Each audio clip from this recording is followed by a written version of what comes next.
First dates are supposed to be full of possibility, but behind the butterflies and hopeful smiles lie stories that ended in ways no one could have imagined. In this video, we're uncovering 6 of the worst first date fatalities ever recorded.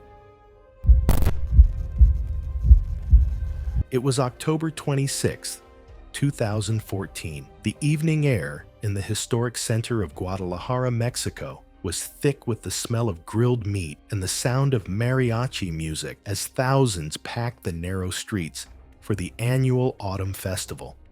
Clara Marianis Mendoza, a 24-year-old linguistics student, navigated through the crowd holding hands with Diego, a local volunteer coordinator she had met for the first time earlier that week through a literacy outreach program. Tonight was their first date, a casual plan to walk through the festival and talk away from their volunteer work. Clara had grown up in a small agricultural town 2 hours south of the city.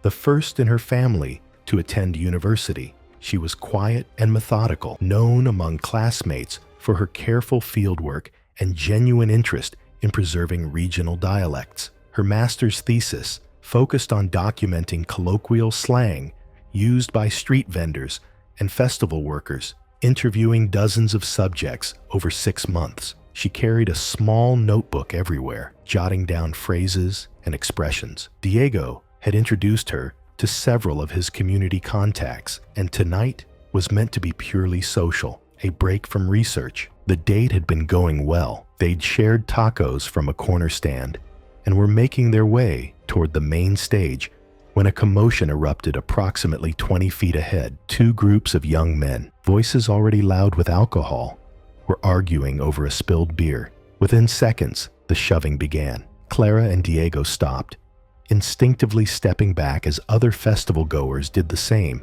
creating a widening circle as nearby security hesitated and radioed for backup. The argument escalated rapidly. One man shoved another hard enough to knock him into a vendor's table.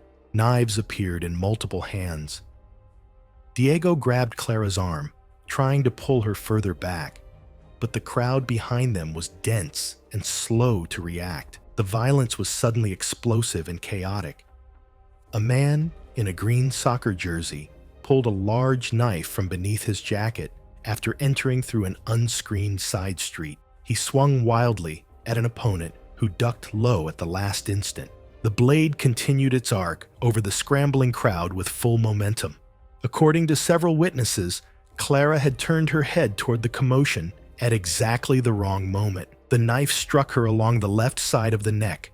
The blade cut deep into the left side of Clara's neck, damaging major blood vessels. Blood poured out immediately. Her body went limp almost at once, and she collapsed in Diego's arms as he pressed both hands against the wound, shouting for help while blood soaked through his fingers and spilled across the cobblestones. Clara lost consciousness almost immediately. Diego later told police that her pulse faded beneath his hands as he tried to hold pressure on the wound. The assailants scattered into the panicked crowd, and bystanders called emergency services as people screamed and pushed back from the scene. Paramedics fought through festival gridlock and reached her several minutes later, but Clara was pronounced dead on arrival. The autopsy determined the cause of death as exsanguination from a catastrophic sharp force injury to the neck. The wound had damaged multiple major blood vessels. Doctors later noted that survival would have required immediate surgical intervention,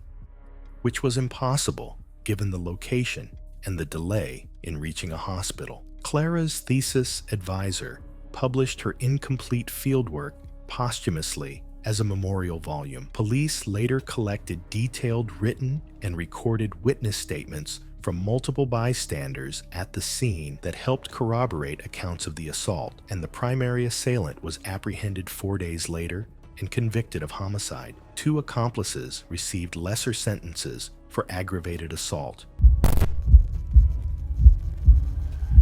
It was November 5th, 2015. The evening air in a rented suburban backyard in Nottingham, UK, carried the faint smell of wood smoke and the quiet sounds of bonfire celebrations in neighboring yards. Liam McIntosh, a 29-year-old freelance structural engineer, stood near his homemade fire pit watching embers fade to gray. What should have been a pleasant Guy Fawkes night first date would end in catastrophe.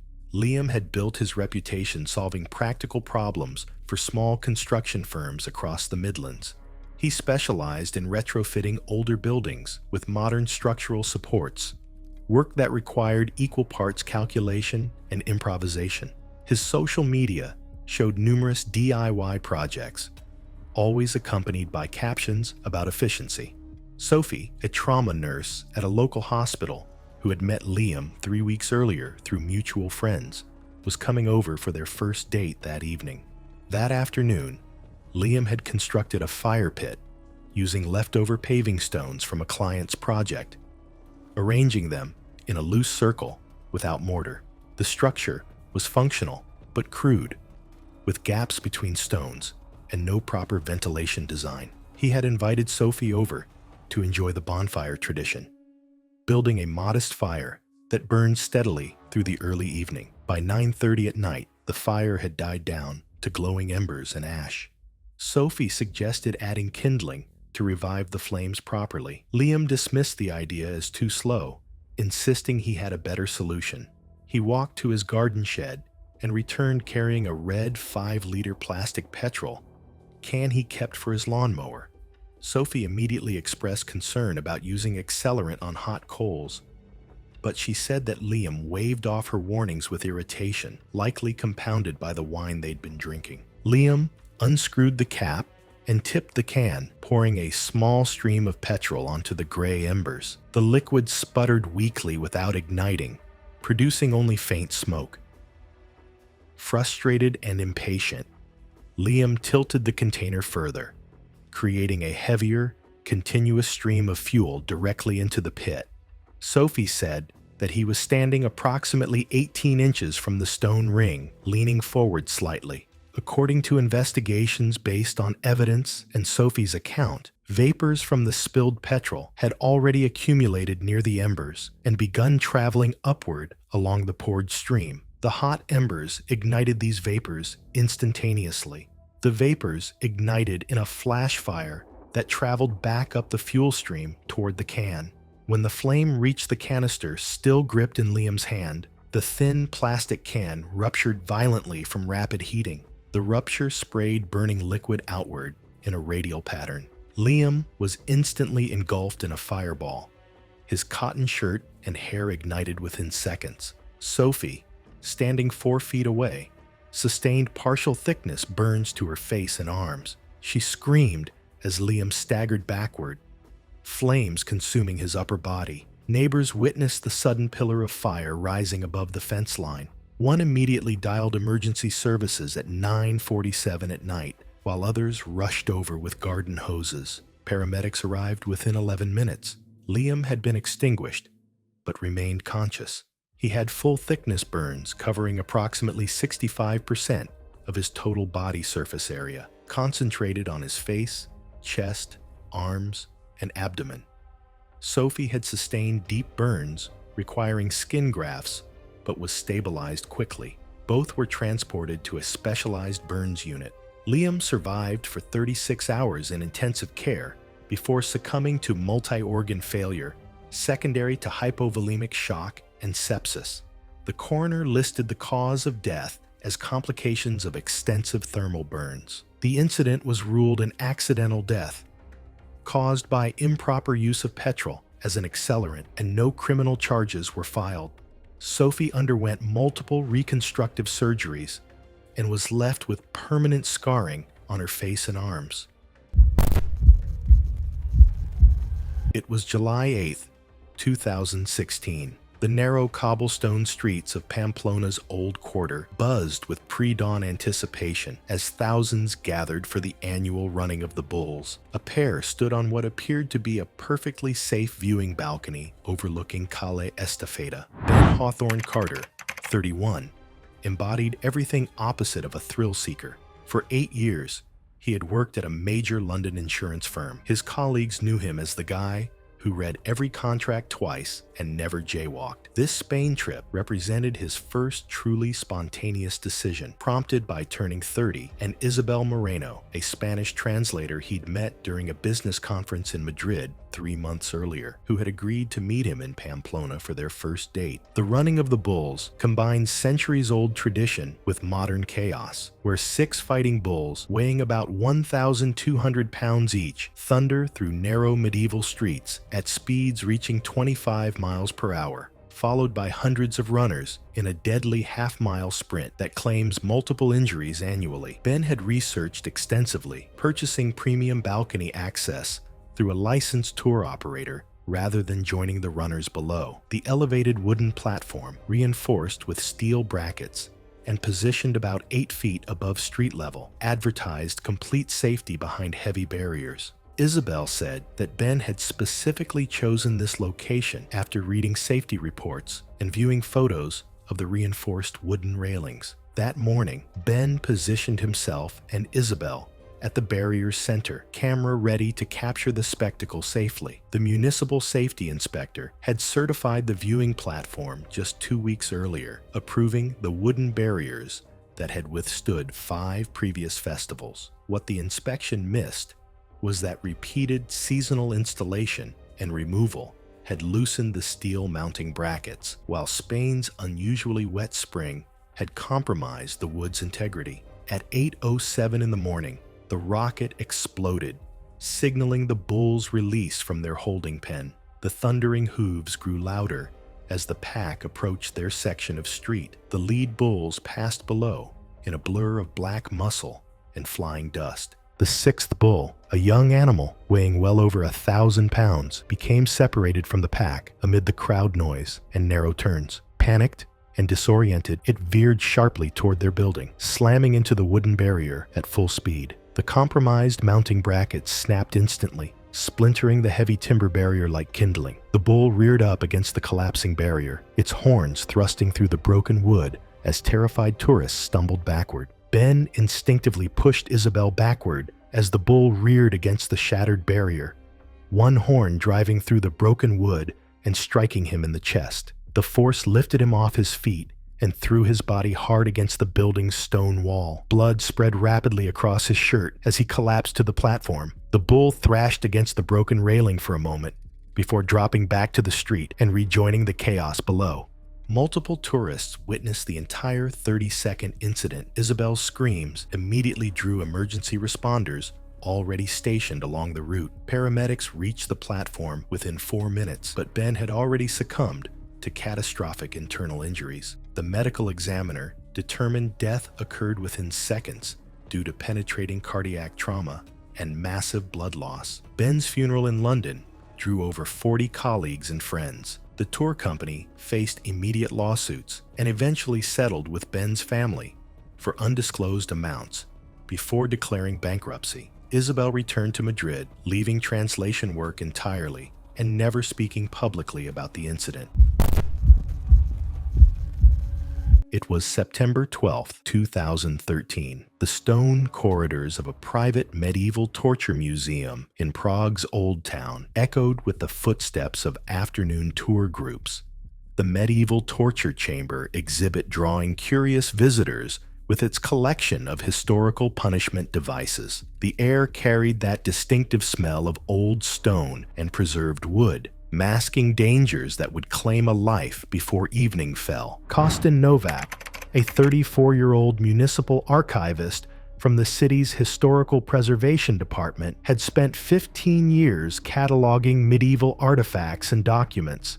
His colleagues knew him as methodical, but socially awkward, someone who came alive when discussing historical minutiae but struggled with basic interpersonal skills. Weighing nearly 280 pounds, and standing just 5'7", Kostin had a broad, compact build.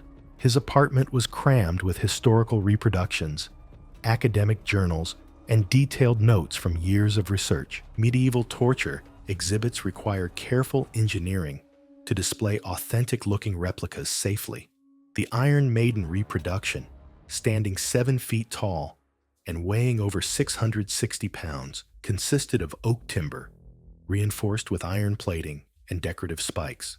4 steel mounting plates, secured by anchor bolts embedded into the stone wall, were designed to withstand tourist curiosity and prevent tipping. Regular maintenance protocols demanded monthly structural inspections, particularly of wall-mounted displays that could pose crushing hazards. That afternoon, Costin was conducting an unofficial tour on his first date with Anya, a librarian he'd recently asked out. The castle's official guides had warned visitors multiple times not to touch exhibits, citing both preservation concerns and safety risks. Posted signs in Czech and English specifically prohibited leaning on or climbing historical displays. However, Costin appeared to treat the restrictions as optional because of his professional background. While verbally describing historical inaccuracies of the Iron Maiden, Costin initiated a physical demonstration. Multiple tour groups had gathered in the chamber, creating the presence of several witnesses. Despite visible corrosion around the anchor bolts and a slight gap between the exhibit and wall, Costin proceeded, without regard to visible structural degradation. Positioning himself against the Iron Maiden's hinged front door, Costin leaned his full weight backward.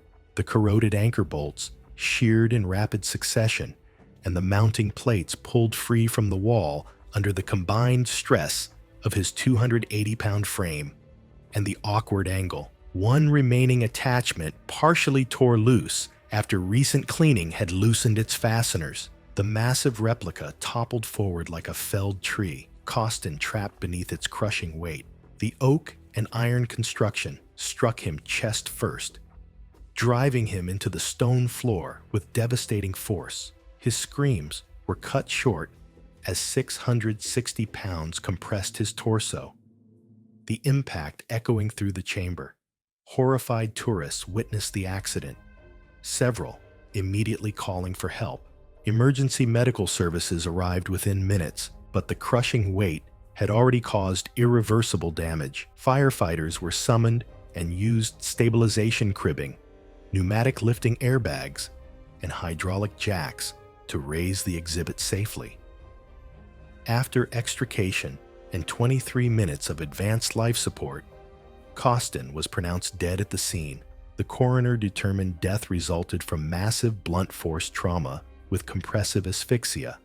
The massive weight had fractured multiple ribs and the sternum, causing catastrophic thoracic compression and fatal disruption of cardiopulmonary function, with internal bleeding, contributing to rapid death.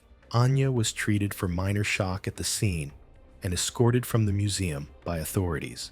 She provided a statement to police and was offered counseling services. No further injuries were reported. Museum authorities immediately closed the torture chamber exhibit, pending comprehensive safety inspections. It was March 16, 2017. The afternoon breeze across Auckland's Waitemata Harbor carried the familiar sounds of weekend recreational sailing, while small training vessels dotted the choppy waters under overcast skies. Evan Aroha, a 29-year-old warehouse logistics supervisor from Hamilton, had relocated to Auckland 6 months earlier for work. Standing 6'1", with an athletic build from years of rugby, Evan was confident in most physical activities but had zero sailing experience.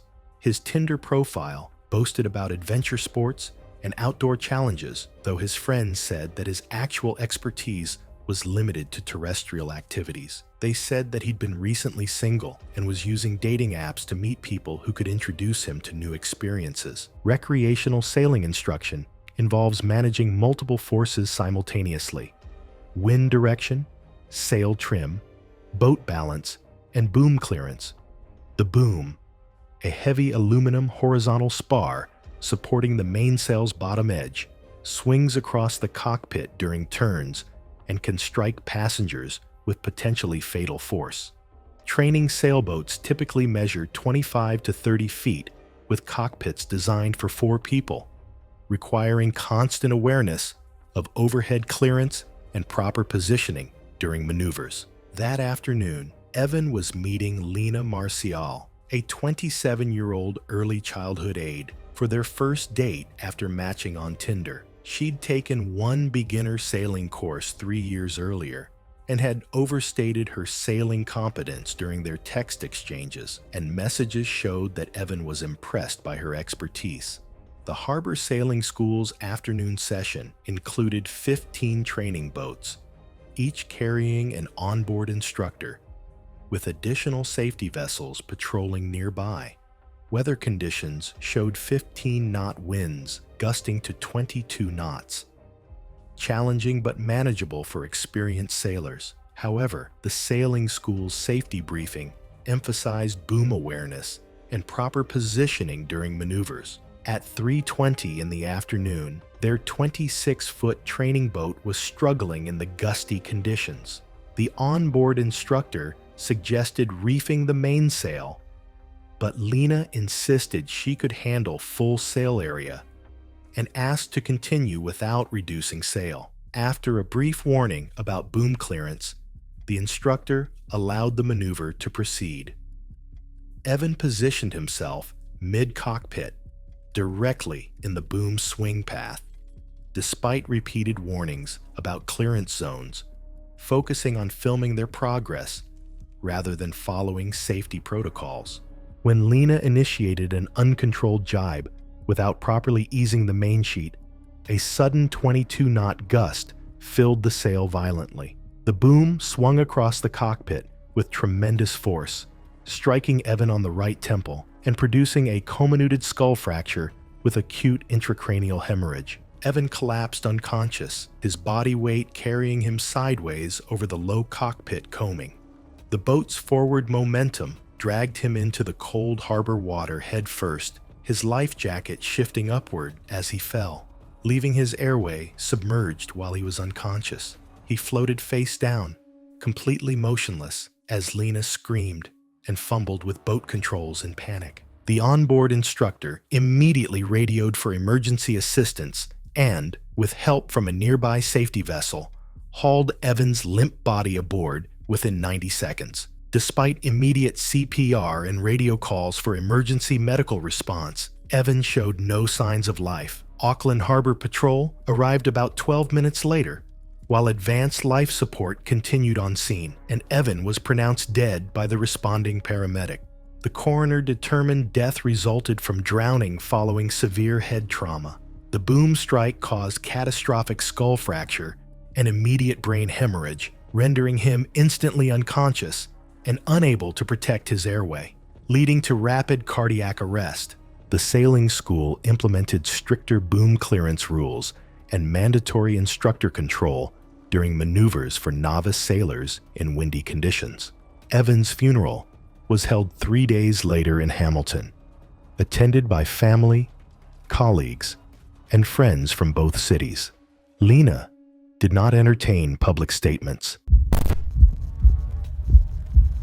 It was February 14th, 2018. The narrow back alleys of Seoul's traditional market district buzzed with evening foot traffic, the air thick with cooking smoke and conversation from dozens of cramped tent stalls serving authentic street food. What should have been a romantic Valentine's first date would end with emergency vehicles flooding the narrow passages before midnight.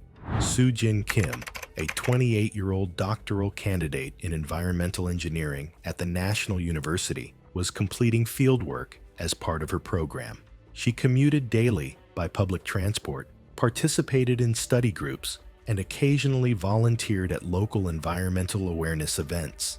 Friends described her as responsible and organized, often keeping meticulous notes and schedules, and generally cautious in her daily routines.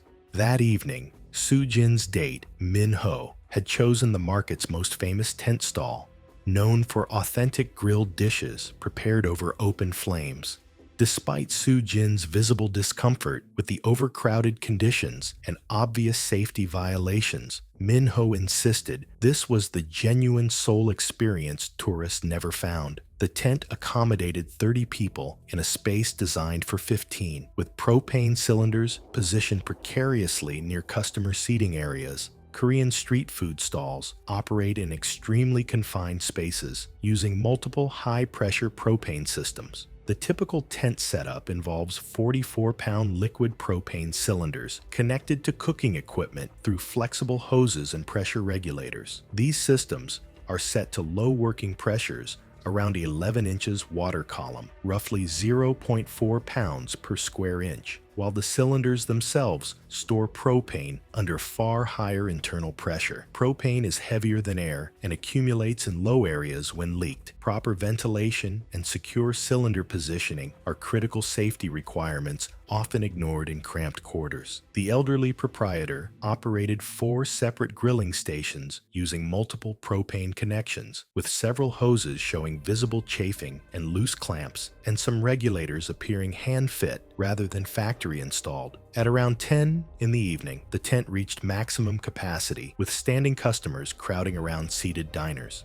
According to several witnesses, a heavily intoxicated patron stumbled backward from the service counter, colliding with an unsecured 44-pound propane cylinder positioned next to a secondary grill station. The impact toppled the cylinder, violently snapping the exposed valve assembly and creating a high-pressure gas release directly beneath the crowded seating area. Propane began streaming invisibly along the floor, pooling around table legs and customer seating in the poorly ventilated space. Within seconds, the heavier-than-air gas cloud had spread across the tent's lower level, creating an explosive atmosphere. When the gas reached the main grilling station's open flame, ignition was instantaneous. The flame front flashed through the propane cloud in milliseconds, creating a ground-level fireball that engulfed the tent's lower half. Soo Jin, seated directly in the combustion path, inhaled superheated gases and toxic combustion products. Autopsy showed that her airways swelled immediately,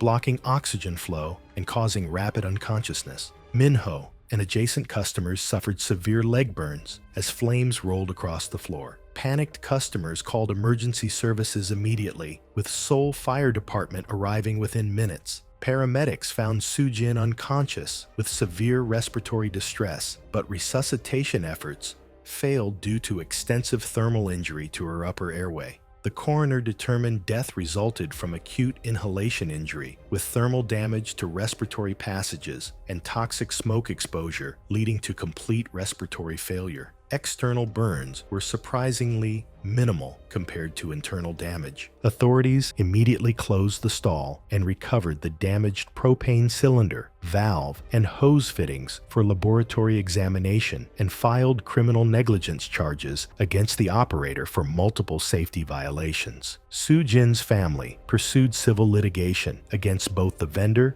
and market management, citing inadequate safety oversight. Thanks for watching. If you like these stories, click here